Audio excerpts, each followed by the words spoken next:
started. Okay, I've been asked to introduce our speaker for this evening. If I told you all of this, I can't read my writing. Okay. If I told you all of his good qualities, my intro would be longer than his presentation. He was born in Iona, grew up in that area, graduated Fort Myers High. That's the important thing. Huh? Huh? Oh, that's right. You can. You're younger than that, aren't you? Yeah. Yeah. Cypress Lake. Sorry about that.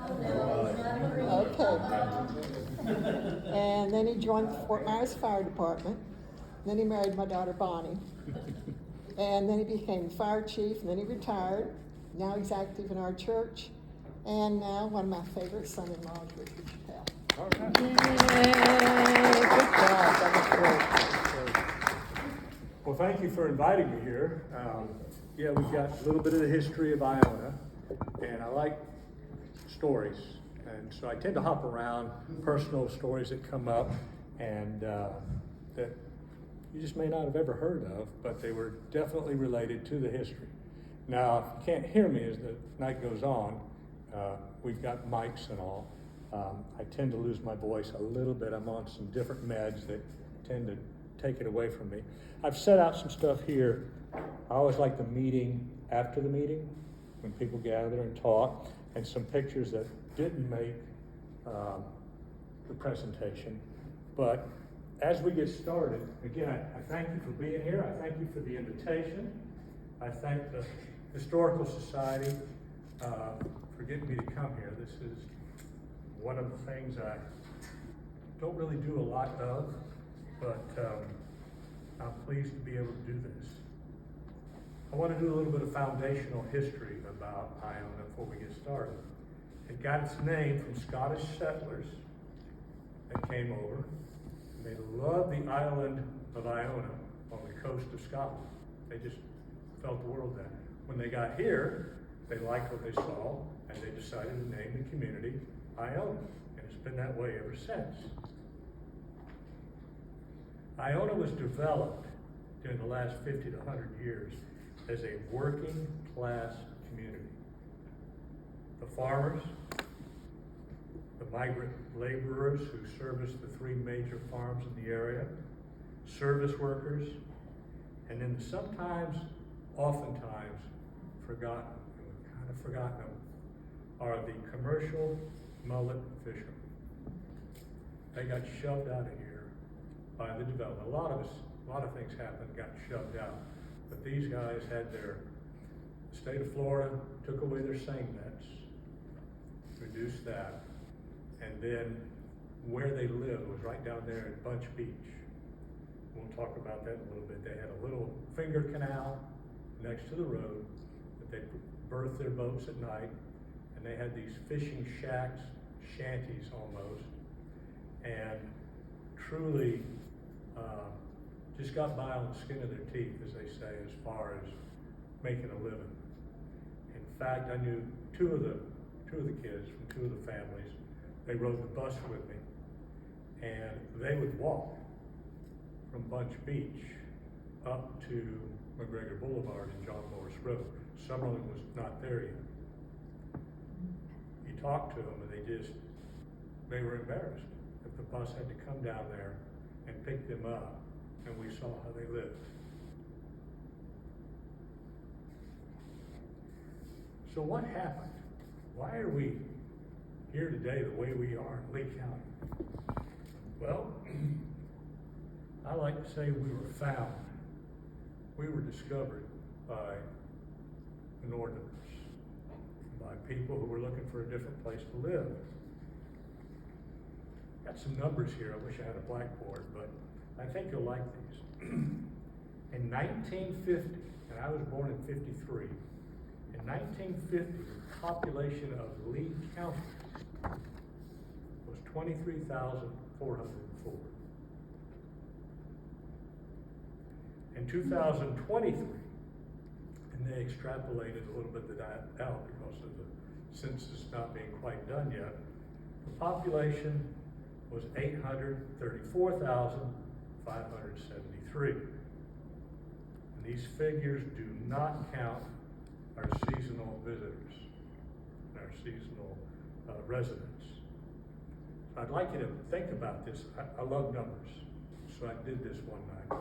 You take that 23,000 number population and the 834,000 population, for every one person that was part of that 23,000, he now has 37 friends surrounding him from the 834,000. We grew that much. It's pretty quick then. I'm thinking probably a big reason why you can't get in, or I can't get in when it's time to get a doctor's appointment or get to a restaurant during the season. I mean, it's just impossible. I'm still waiting on a particular doctor. Now, depending upon the year, we just talked about, I would have gone to Fort Myers High. All of us would have, except Cypress finally was open. We had Cypress Lake High School, but the new two-story building, I was one of the few graduates that did sophomore, junior, and senior years, so 69, 70, 71. I graduated in 71. So either Cypress Lake was number third high school, or the fourth high school built. I think you missed it by about 1 year. What's that? I think you missed Fort Myers High by about 1 year. Yeah, You know, your sister went, yeah. Well, they were all set to move me there, but the strike was settled. There was a strike with the construction company that was building Cypress Lake. But Dunbar High was high school, and it's iffy if it was built about the same time, but then it was closed from the desegregation orders from the federal government. And then it was reopened again. But during that period, you know, is when they spread the students out through all the other high schools. You know how many high schools are in Lee County today? So it's either 3 or 4 back in 71. Cape Carl and North Fort Myers and Fort Myers and Cypress Lake, that was it. There are 35 high schools in Lee County. That does not include middle schools and elementary schools, of which there are obviously more of because they're smaller and they support that. Speedy Dial was that was her name, Speedy Dial. That was our bus driver. And she knew how to drive the school bus. And she was able to take her bus home, and they lived in Wildwood, which is right there behind the old beach cutoff road, behind the old Hickory Barbecue. Talk about that in a minute. Deep Lagoon, a little bit of Town and River, Iona, Sanibel, Captiva, all on one bus, and we all had our own seat. That's how few kids there were back in middle school, well, junior high. We didn't have middle school, it was junior high. So, again, what did this? 800, you know, we're well over, I think we all can agree, we're well over 1 million on our full-time population. And all that happened. So, what happened here? There were 2 events, 2 things that happened in Lee County. Want to guess? Buckingham, the gunnery. Well, some would say we had no state income Well, all the tax. soldiers come down and they liked it so much that after the war, they bring their families down. That's part of it. That's part of it. That's part of it, but, you know, some would say, well, we don't have a state income tax. That's not it. Some would say we don't have to shovel snow. That's true, that's not it. In 1977, they finally connected all the segments and got all the interchanges done, and I-75 opened. So we had 4 lanes of interstate. Today we have 6. And there's discussion already in Tallahassee of taking Naples to Bonita as an 8-lane because of the traffic. So our version of Miami is coming. And there's nothing we can do about it, right? I mean, we can try to regulate it and do the best we can. But those 2 events, that event, the other event happened in 1983. It's when the county closed Page Field to commercial aviation and opened up RSW. And the renovations, I think there's been 3 renovations to the terminal building and the runways since it's been open. And they're working again on it. Oh, they're always working. I remember just as they were getting ready to open it, on the initial opening, and that sinkhole opened up at the end of the runway. I don't know if you all remember that. And it was a big sinkhole. When it was all said and done, Ben Pratt, as the Department of Transportation Director, that airport went from $33 million to $99 million to get it open. Be chunk change today, but just little things that happen all along the way.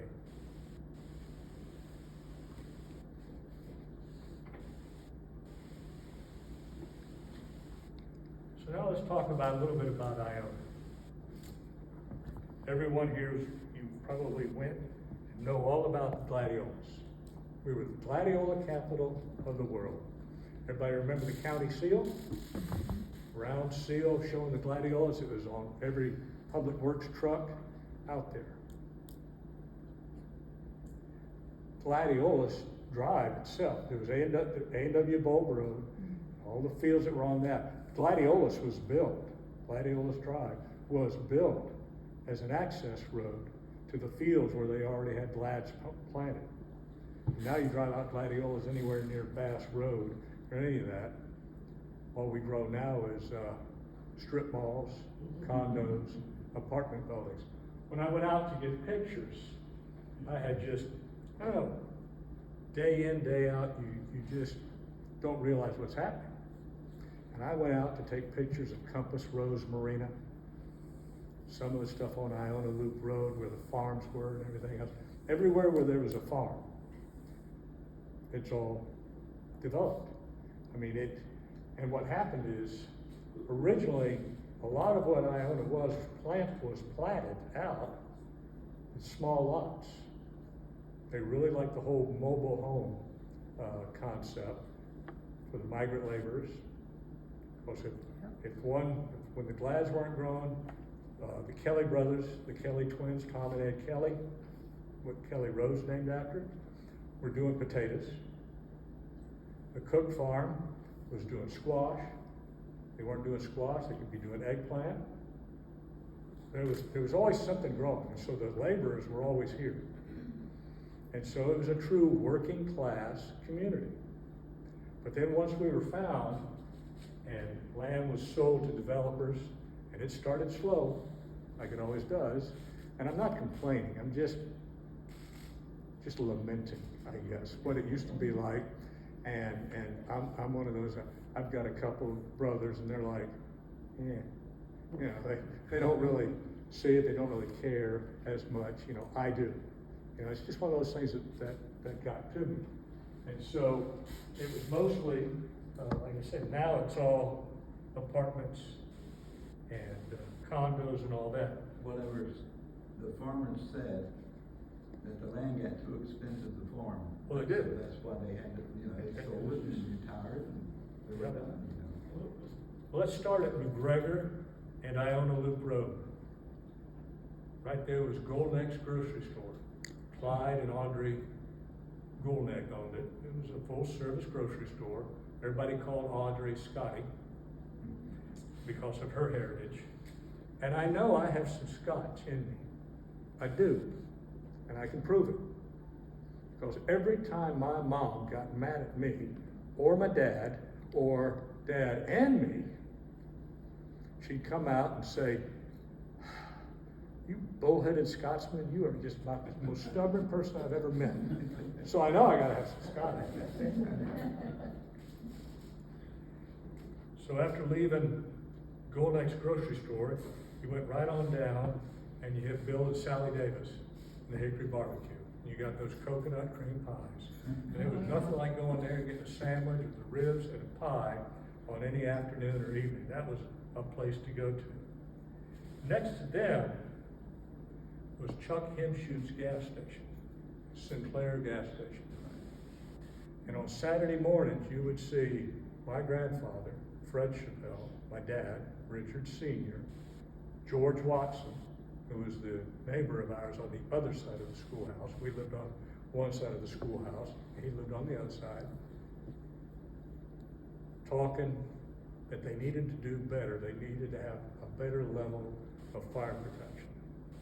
And that was a conversation that led to the birth of the Iona McGregor Volunteer Fire Department. Of course, it started out as all volunteer, as opposed to the very large fire protection district that it is today. They're probably one of the best equipped and best trained departments in Lee County.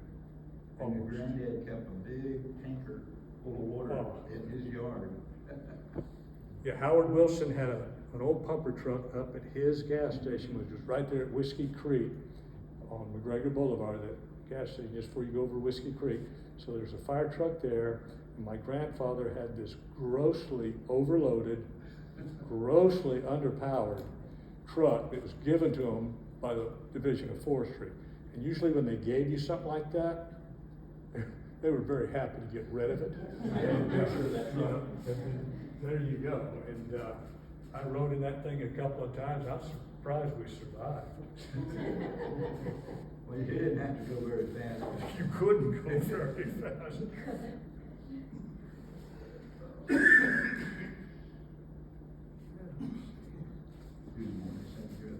Let's go back to Golden's Grocery for just a minute. My mom worked there for a while, cashier, and my brother worked at the Hickory Barbecue. But that's where the voting precinct was. They would clean up the stock room.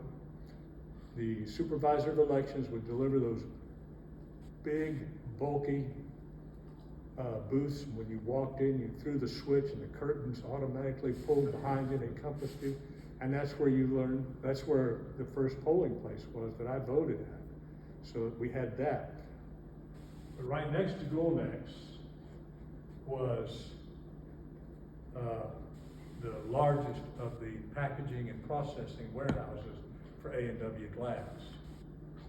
Now W, everybody knew Fred Wiesmeyer. He lived there. In fact, where he lived, he had all that land that's now Coconut Creek subdivision. He had all the land on either side of McGregor at Kelly Road, and he had cattle on it. Of course, cattle were for the agricultural exemption, and now all that's been sold off and developed. What was the A for at A&W? Admiral or the partner? Donald Allboard. Allmore, yeah. There was an A. A lot of people They never come knew from there was an A. Clearwater. Both of them come from Clearwater, and then. Yep, they were in Pinellas County, growing glads, along with a lot of other glads growers. And the winters were just too cold. I mean, the glads like cool weather at certain times for the buds and the roots of the crowns to take off, but it can't get too cold. And they lost a lot of their product. So they looked around, came down here, and started buying land, leasing land, and that's why we have, it's always A&W Bulb Road, and everybody knows A&W. We were the largest of the, That would have been about 35, Glads. 35, 36, somewhere in that neighborhood, I think. Richard, can you back up? Where was the grocery store in comparison to the? it was that Marathon gas station, Okay. right there, it was there. Oh, right Remember, there. McGregor Boulevard was just 2 lanes. So where was the hymn shoot? Sinclair, where was that? Just go straight on down McGregor before the Beach Cutoff Road. So it was really, when you left, you had to cross Iona Loop Road when you left Golden's. Yeah. But then you were hitting Hickory, the barbecue, and then you walked straight on down or drove straight on down and you hit hymn shoots. It was not a raised intersection there at all. Remember, they always had those flashing lights where McGregor and San Carlos Boulevard come together, and there was always somebody wrecking there. And they've kind of reconfigured that road a couple times. Yeah. I have a question. Yes. Where was Barrett grocery store? Barrett's was on around. It was Howard Barrett, and then he sold to Leroy Miners. It faced more on San Carlos Boulevard. It was like you make a turn there and You make a turn, and it wasn't, go on St. Carlos so Boulevard. for little Iona, Is the why? yeah, for little old Fort Myers, or Iona, boy, two good-sized grocery stores. Yeah. Yeah, but it had everything you wanted in there. Everything, yes, sir. Richard, the Iona schoolhouse is at Calusa Nature Center now. Do you have any idea where that was located originally? This was the one from, the first one? The Iona School, the, I'm not sure. That's a different house. You're talking about the one that was on Colonial Boulevard, set back from Sam Galloway That's the Ford. one that's at, The Calusa Nature Center. yeah. That's, Most of the- that's different. It ended up Yeah, being the one that we'll get to in a minute was built in 24. Okay. My dad attended it. We lived on one side of it, or next door to it, and the Watsons lived next door to it on the other side. Okay. Back then, it was abandoned. It had been vandalized, but it made the best clubhouse for 3 boys. I mean, I have two brothers, and I tell you what, we'd find an open door or whatever, crawl in high ceilings, just like in here, blackboards that were bigger than these 2 screens together. I mean, we brought in chalk, we'd draw, we'd do stuff. I mean, we settled the world's problems right there inside that. Bob and Dennis Watson and everything. Yes, sir. All get together. Yep, the 2 brothers next door, Watson, were Robert, he was the oldest. Dennis was my age, and they're both in Georgia now. Dennis is running a sawmill, quite a finished carpenter. He's finally getting ready to retire. I dropped by to see him one day up there, yeah. Yeah, I said, well, you're 70. I mean, you know, not terribly old, but I'm not young either. But he's got a junkyard and a scrap Oh, yard, there's more junk around his place than. Let me see if I can screw this up. Yeah. Not that I'm picky. If you're writing this down, you can add a P. It's P-P-E-L-L. Let me see, where am I going? That's not that. More or less, Right. this is Iona. It did embrace, it does pick up Shell Point, it picks up Port Comfort, Little shell. and came down Pine Ridge Road, because that's where the Kelly twins, they picked up their potato farms there at San Carlos. They went down to Pine Ridge and all the way up to McGregor. On the road, right? Kelly Greens used to be swamp. The Jeep I had, it was like every afternoon, if we weren't in the schoolhouse, we could run around there. There was nothing out there. We'd jump deer every now and then, just running around. And then they came along and put in Summerlin Road. That ended that. But, Now, I think the vein named Iona, they're the area where they farmed, and then eventually it just spread out. oh yeah. Iona Gardens was one of the trailer parks I talked about earlier. It's still there. That's where it used to be, Yeah, they built that one in the fifties, I guess. Yeah, and it was, you know, and it butted up to my grandfather's property. We had about 60 acres. We used to build race courses now in the garden. The, You know the Valentine thing? That's who I used to work with. see if I can find it. Kelly Road, all in here, was the potato farms. And my mom used to have a tizzy when it was windy. The farms were close to us. It was black dirt. And she spent so much time mopping floors. I mean, air conditioning, what was that? You know, we didn't have it. You know, so the windows were kept open, and you got black dirt in there. The other thing, when she would yell at us to get us out there, all of a sudden our afternoon thunderstorms would come in pretty fast. And we had a 4-string clothesline, and it always seemed to be full. And they were always just about dry. And here comes the rain. Man, we were all out there scrambling to get those clothes in.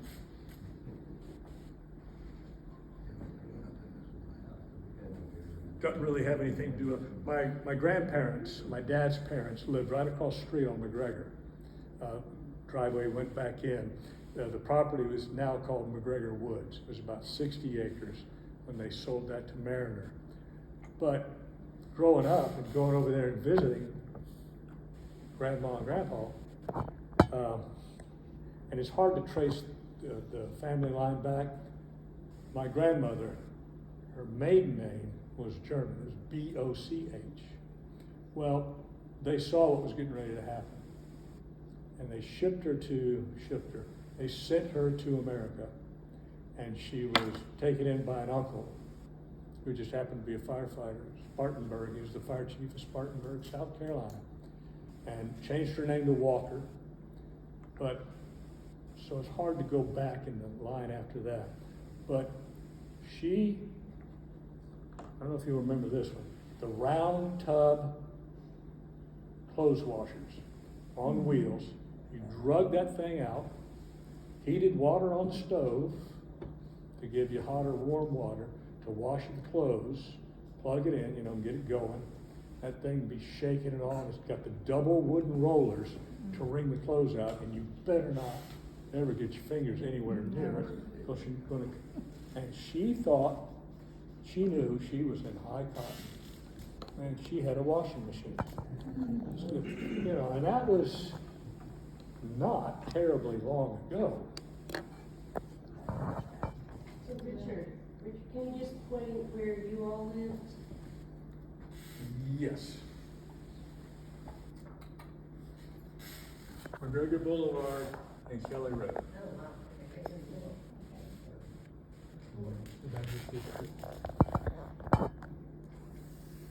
And a picture of harvest time. This is one of the pictures I think we've all mostly seen, picking the glads or planting it. You can see the size of those fields. A lot of the fields ran from the river all the way up to Iona Loop Road. There was a small packing house right at Iona Loop Road and Thornton Road. It's pretty much disrepair now. Boards are falling off of it and everything. It was just a small one to, temporarily hold stuff. But what I liked about that packing house, when I was about 10 or 11, on Saturday mornings, they would show movies for the neighborhood. Roy Rogers, Gene Autry, it was John Wayne. It was just, we'd climb up in the rafters and watch movies on Saturday morning. That ended up being the first dinner theater in this area It was just, at one time. yeah, good times. That's where Rudy Valley ended up entertaining. Yeah, there's some real rich history there, but that thing it's almost like one board away from bringing the whole thing down. Hard pine wood, so the hard pine wood lasted, This is the inside of processing these glads, getting ready to send them out. What's the other name for a gladiolus flower?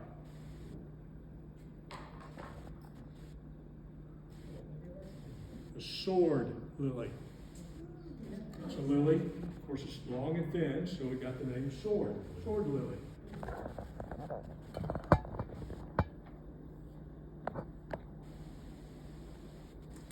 This is the Sanibel Captiva Bank. That's right there at McGregor and Kelly. That was the house our family had. That's the one we grew up in. They've renovated it. Of course, it didn't have a metal roof, didn't have the peak that it does today. It was a cleaning, headquarters for a cleaning company at one time, and now the bank. And they've added the drive-through lanes over here, and these twin oaks were always the giveaway. They were there, and that's what we looked for. But back then, McGregor Boulevard, 2-lane, no turn lane, far out, and it was that. We tried to have a discussion the other day, the name of the road, the type of material. Yeah, it was just tar and then rock.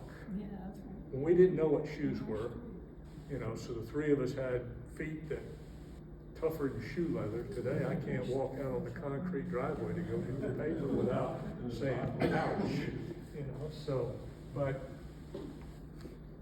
we were coming back from Sanibel one day, and I said to my wife, Bonnie, I said, you know, I tell you all the time, this is the house I was raised in. Let's swing in, let's walk in. And we did. Well, branch manager is looking at us, now, you know, looking around. You know, he's probably thinking, okay, something nefarious is getting ready to happen. So he comes over, can I help you?